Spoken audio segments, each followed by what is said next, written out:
पक्का सरकार बन रही है और मुझे ऐसे लगता है कि ये धर्म युद्ध की लड़ाई महाराष्ट्र में हम जीत चुके हैं। एक ही बात कहूंगा, झारखंड हो गया। हाँ, ढोल बजाने की करो तैयारी, आ रहे हैं धर्म युद्धधारी। इस महाराष्ट्र में जो इच्छित था वही हो चुका है और पूरी तरीके से विकास की राजनीति, प्रसाद लाड जी, जीत का सेहरा फडणवीस जी के सर बांधेंगे, सीएम की कुर्सी पर उन्हें बैठाएंगे। 100% देवेंद्र जी फडणवीस इस राज्य के मुख्यमंत्री बनेंगे, इसमें कोई दुबार बात नहीं है। नहीं, शिवसेना से बात हो गई क्या आपकी? लाड साहब, शिवसेना से बात हो गई आपकी? नहीं, बात तो होती रहेगी। जो आंकड़े आप जो बता रहे हो 130, मेरे ख्याल से वो 135 तक पहुंच चुके हैं। नहीं, बात करने की जरूरत है क्या आप इस डाटा के बाद? ये नंबर गेम है। बात तो करेंगे, जरूर करेंगे, क्योंकि महायुति की सरकार है। एकनाथ जी शिंदे अभी तो हमारे फिलहाल नेता है और तीनों जन मिलके, एकनाथ शिंदे, देवेंद्र फडणवीस, अजित पवार, तीनों मिलकर एक साथ बैठेंगे। माननीय हमारे नेता अमित भाई शाह, देश के प्रधानमंत्री नरेंद्र मोदी जी निर्णय लेंगे। लेकिन भारतीय जनता पार्टी के और महाराष्ट्र का जो कल दिखाई दे रहा है कि उसमें देवेंद्र फडणवीस ही मुख्यमंत्री बनने चाहिए, ये स्पष्ट रूप से महाराष्ट्र की जनता ने मान लिया है और भाजपा के नेतृत्व में ये महायुति का विजय पूरी तरह से पक्का हुआ है। अच्छा, आप सबके दिल में देवेंद्र फडणवीस है, पूरे बीजेपी के हम बात करें, महाराष्ट्र की कम से कम, महाराष्ट्र में क्या हम देख रहे थे कि अलग अलग दलों की बात हो रही थी, तो क्या अभी पूरी बीजेपी दिल से देवेंद्र फडणवीस को सीएम मानती है, दावेदार मानती है? 100% मानना चाहिए। और मुझे लगता है कि अगर इस राज्य का विकास करना है, राज्य को उद्योग क्षेत्र में आगे बढ़ाना है, इन्वेस्टमेंट में आगे लाना है, इंफ्रास्ट्रक्चर में आगे लाना है और किसानों के लिए कोई काम करने वाला, शेतकरी, कष्टकरी, महिला, कामगारों के लिए काम करने वाला अगर कोई मुख्यमंत्री होगा तो वो महायुति का मुख्यमंत्री होगा। और भाजपा की तरफ से मुझे लगता है कि देवेंद्र फडणवीस जी को मुख्यमंत्री का चेहरे के रूप में आगे लाना चाहिए। प्रसाद लाड जी, देवेंद्र फडणवीस ने किस तरह की स्ट्रैटेजी जो है वो संगठन के लिए बनाई, 4 महीने के अंदर अंदर कैसे कोर्स करेक्शन किया, क्या स्ट्रैटेजी थी, जरा उसके बारे में भी डिटेल दें। देखिए, जिस तरीके से नैरेटिव सेट हुआ था लोकसभा में, जिसमें संविधान को बदलेंगे, उसके बाद हम लोगों ने मुसलमान लोगों को देश के बाहर निकालेंगे और वो एक जो झूठ नैरेटिव बनाने की कोशिश की। महाराष्ट्र के चुनाव 20 मई को हुए, जिस समय में महाराष्ट्र में सारे लोग ज़्यादा करके छुट्टियों पर जाते हैं, कुछ लोग गांव चले जाते हैं, उत्तर भारतीय हो, राजस्थानी हो, अलग अलग राज्यों के लोग भी गांव चले जाते हैं। उस समय के ऊपर एक नैरेटिव सेट कर लोगों को गुमराह करने की कोशिश की। वोट जिहाद का जिस तरीके से वापर किया गया और उसके खिलाफ हमने, हर कार्यकर्ता ने 90,000 बूथ में काम किया, लगभग 25,000 शक्ति केंद्र में काम किया। लाड़की बहन योजना ने हमारी बहनों ने हमारा साथ दिया। किसानों का ऊर्जा का जो बिल माफ था उसने हमें मदद की। कांदे का भाव हो, सोयाबीन का भाव हो, इंफ्रास्ट्रक्चर की मूवमेंट हो, तो जहां जहां गलती थी आपने दुरुस्त कर ली। फडणवीस साहब से आपकी बात हुई? देवेंद्र जी को बधाई दिया आपने फोन करके? फडणवीस साहब से मेरी बात हो गई है सुबह। अच्छा, लाड साहब, सुबह ही दे दी। अच्छा, क्या कह रहे हैं फडणवीस साहब, क्या बात हुई, जरा थोड़ा बताइए तो सही, क्या कह रहे हैं, क्या बात हुई?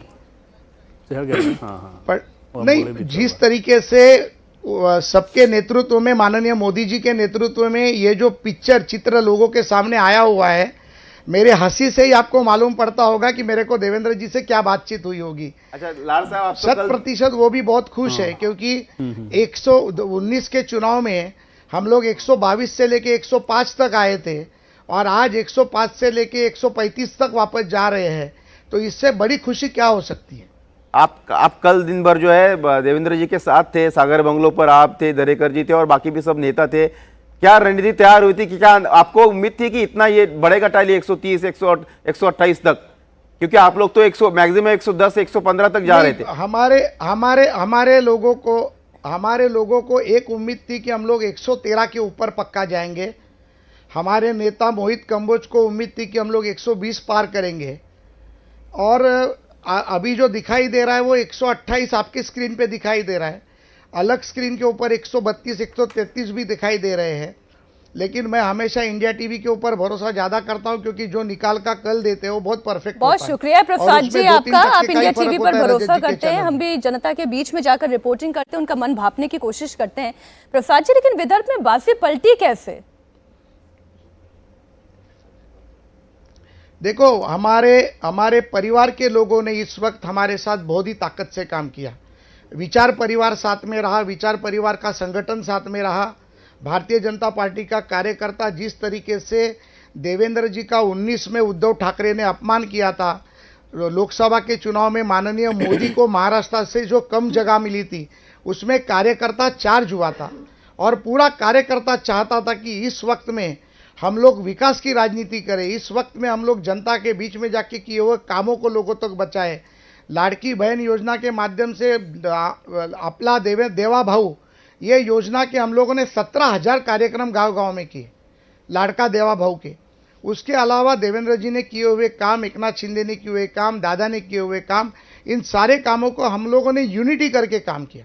हमने ये पूरा चुनाव महायुति करके लड़ा, हमने ना कि भाजपा करके लड़ा। लेकिन भाजपा के नेतृत्व में देवेंद्र जी की सभाएं और धर्म युद्ध की जो मांग की गई, एक है तो सेफ है की जो मांग की गई, जो माननीय प्रधानमंत्री ने जो नारा दिया, एक है तो सेफ है, मुझे लगता है कि हिंदू कंसोलिडेशन ऑफ वोट, हम कोई मुसलमानों का तुष्टीकरण करना नहीं चाहते।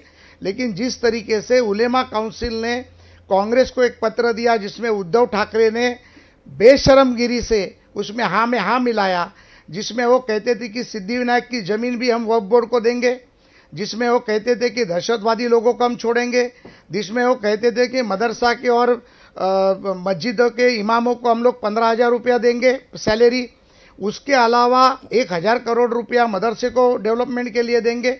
और ऐसी कहीं 9-10 जो मांगे थी, जो कांग्रेस ने, महाविकास आघाड़ी ने इस राज्य के हिंदुओं के खिलाफ, देश के खिलाफ, देश के हित के खिलाफ की, उसके खिलाफ ये धर्म युद्ध में एक है तो सेफ है ने पूरा समाज, पूरे लोग हमारे साथ खड़े रहे। और मुझे एक चीज़ की खुशी है कि हमारी मुस्लिम महिलाएं भी हमारी लाड़की बहन बनकर हमारे पीछे खड़ी हैं। चलिए, जीत का जश्न जो है वो अब कार्यकर्ता मनाने लग गए हैं, आतिशबाजियां हो रही हैं और ढोल नगाड़े भी सुनाई दे रहे हैं। प्रसाद लाड साहब, बीजेपी के सिंगल नंबर देखते हुए 128-131 पर लीड बनाए हुए है, लग रहा है कि अकेले भी चुनाव लड़ते तो भी सरकार बना लेते। देखो, अभी लड़ते करते ये वाली बात नहीं है, लेकिन जिस तरीके से सम्माननीय एकनाथ शिंदे जी ने उठाव कर मेरे ही चुनाव में, मेरा ही विधान परिषद का चुनाव था जिसमें मेरे पास 0 वोट थे और मैं 35 वोट से जीता, जिसमें एकनाथ शिंदे जी का बहुत बड़ा हाथ था। उन्होंने उठाव किया और उद्धव ठाकरे के सरकार को गिराकर वो हमारे साथ आए, हमने उनका सम्मान किया। हमारे विकास के मुद्दों को लेकर, माननीय मोदी जी के काम को लेकर अजीत दादा हमारे साथ आए, और भारतीय जनता पार्टी ने हमेशा अपने लोगों को साथ में रहकर सबका साथ, सबका विकास, सबका विश्वास, सबका प्रयास, यही माध्यम से काम किया है। और इसलिए ये महायुति में हम लोग चुनाव अभी पूरी तरीके से लगभग 225 सीटों के ऊपर हम आगे हैं। मैं आपको एक चीज़ बताना चाहता हूँ कि आज अगर आप कांग्रेस, उबाटा और एनसीपी शरद पवार की पार्टी का अगर आप नंबर देखोगे तो वो विरोधी पक्ष नेता भी नहीं बना सकते, ऐसी परिस्थिति आज राज्य में उनकी हो चुकी है। जी प्रसाद जी, ये बताइए कि अब अगर रीजन वाइज बात करें, मराठवाड़ा में किस तरह से शून्य पे थी बीजेपी, एक सीट यहां पर मायावती ने जीती थी, कैसे आपने कोर्स करेक्शन किया, कैसे जीते मराठवाड़ा? देखिए, जिस तरीके से मराठवाड़ा में मराठाओं का आंदोलन हुआ, मैं खुद मराठा हूँ, मराठा नेता हूँ, लेकिन जिस तरीके से जरांगे पाटिल ने देवेंद्र फडणवीस को अकेले टारगेट करने की कोशिश की, जिसमें शरद पवार की पार्टी उन्हें सहकार्य कर रही थी, कुछ छुपे लोग उनको मदद कर रहे थे, और जिस देवेंद्र फडणवीस ने मराठा आरक्षण को 2018 में दिया, जो 60 साल में कांग्रेस न दे सकी, ना शरद पवार दे सके, ना विलासराव देशमुख दे सके, ना निलंगेकर पाटिल दे सके, ना अशोक चव्हाण दे सके, ना शंकरराव चव्हाण दे सके, वसंतदादा पाटिल दे सके, वो आरक्षण देने का काम देवेंद्र फडणवीस ने किया। और देवेंद्र जी के खिलाफ जो जरांगे पाटिल ने एक नैरेटिव सेट करने का कोशिश किया, मुझे आज भी याद है, सबसे पहले देवेंद्र जी के बाजू से खड़ा रहने वाला और जरांगे पाटिल के खिलाफ आवाज़ें उठाने वाला अगर कोई कार्यकर्ता था तो मैं था, क्योंकि हम लोगों ने लोगों को समझाने की कोशिश की कि आरक्षण के मुद्दे के ऊपर देवेंद्र जी का कितना बड़ा सहयोग है, किस तरीके से सारथी के माध्यम से मराठा समाज को फायदा हुआ है, किस तरीके से अन्ना साहब विकास आर्थिक महामंडल के माध्यम से 1 लाख मराठा तरुणों को नौकरी नहीं तो रोजगार मिले हैं, जिन्होंने खुद के व्यवसाय शुरू किए जिसमें हजारों लोगों को नौकरियां दी। मराठा समाज को लेकर यूपीएससी हो एमपीएससी हो उसमें उनकी दुगने तिगनी तरीके से वो लोग आगे बढ़ चुके हैं। फॉरेन के लिए एजुकेशन के लिए जाना, उसके लिए मराठा समाज को आगे लाने की कोशिश की।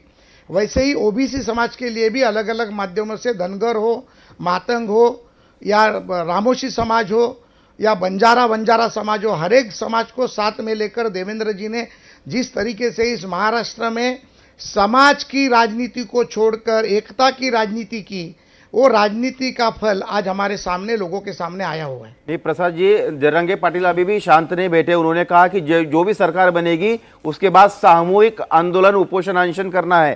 तो भले ही आपको लगता है कि अब ये मुद्दा खत्म हो गया कि फिर जरंगे फिर से चुनौती साबित करेंगे? देवेंद्र फडणवीस अगर सीएम बनते हैं तो उनके राह में कहीं रोड़ा तो नहीं बनेंगे वो? देखिए, जरांगे पाटिल की ये जो मराठा आरक्षण की जो मांग है, ये अभी उनकी दुकान है, ये लोगों के सामने आया है।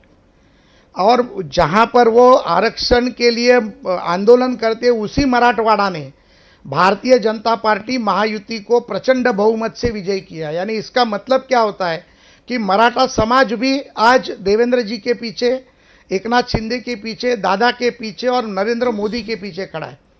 लोगों ने जिस तरीके से गुमराह होकर मतदान लोकसभा में किया, आज लोगों को मालूम पड़ गया कि अगर इस समय में अगर कोई आरक्षण का हमें लाभ दे सकता है तो वो सिर्फ भारतीय जनता पार्टी महायुति दे सकती है। इसलिए आपने देखा होगा मनोज जरांगे पाटिल जब देवेंद्र फडणवीस पे निशाना साध रहे थे तो शरद जी, प्रसाद जी सॉरी बीच में डिस्टर्ब कर रहा हूँ। और अभी आपने कहा कि मनोज जरांगे पाटिल आरक्षण के मसले पे देवेंद्र फडणवीस पर जब निशाना साध रहे थे तो शरद पवार और कुछ छिपे हुए लोग उनकी मदद कर रहे थे। वो छिपे हुए लोग आपके अपने गठबंधन के नेता हैं?